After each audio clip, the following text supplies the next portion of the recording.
December 26, 1996. Boulder, Colorado.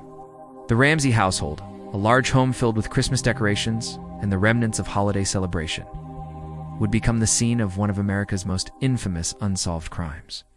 6-year-old Ramsey, a child beauty queen with a bright smile and a life just beginning, was reported missing in the early morning hours.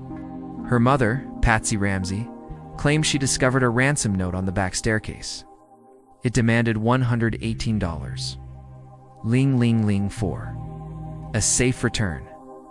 A strangely specific figure that matched the bonus amount her father, John Ramsey, had recently received from his company. The note itself was unusual. 3 pages long, written in dramatic and inconsistent language. It read less like a professional ransom demand and more like a staged message. It was handwritten on paper from inside the Ramsey home. The author seemed to know intimate details about the family, but the language shifted between theatrical threats and odd personal flourishes. For investigators, it was a red flag from the start.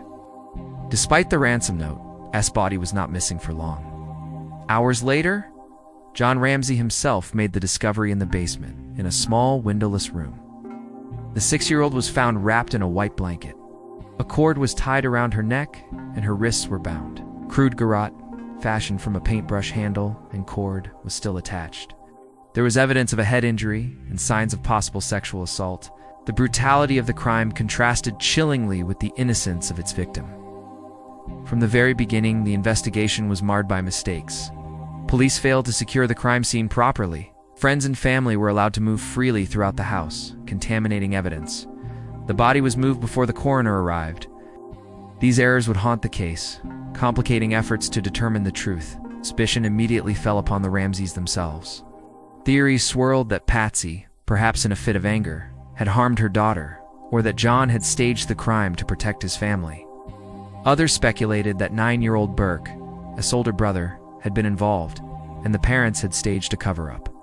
Supporters of these theories pointed to the ransom note's bizarre length, handwriting that some experts claimed matched Patsy's, and the lack of evidence of forced entry into the home, yet nothing was conclusive.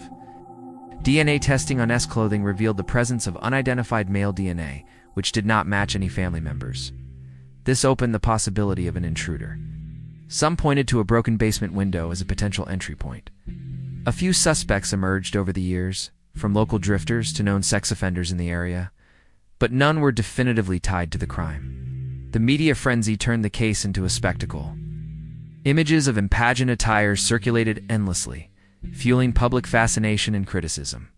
The Ramseys endured intense scrutiny, often portrayed as guilty in the court of public opinion, despite the lack of solid evidence. They maintained their innocence until their deaths. Patsy in 2006 from cancer. John continuing to defend the family name. In 2006, a new twist emerged. A man named John Mark Carr confessed to killing. He was arrested in Thailand and extradited to the United States. But DNA evidence quickly disproved his claims, and he was dismissed as a delusional attention seeker. The false confession only deepened the mystery and frustration. Modern forensic technology has provided some hope. The DNA found on S's clothing remains the strongest clue, though it has never been matched to a suspect. In 2008, prosecutors officially cleared the Ramsey family based on that DNA evidence. Many investigators remain skeptical of their complete exoneration. Nearly 3 decades later, the murder of Ramsey remains unsolved.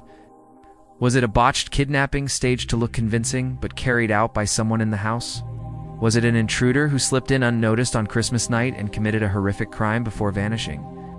Or was the truth lost forever in the chaos of those first crucial hours of investigation? The case endures because it embodies both tragedy and mystery. A child taken in her own home, a ransom note that reads like fiction, and a crime scene forever compromised.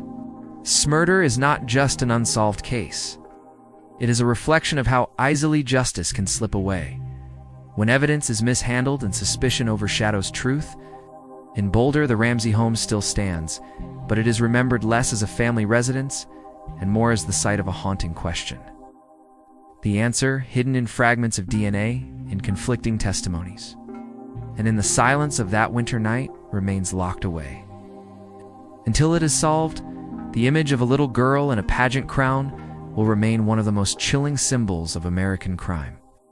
That's it for today. Some crimes scar history, some mysteries haunt forever. Until the next mystery, stay vigilant.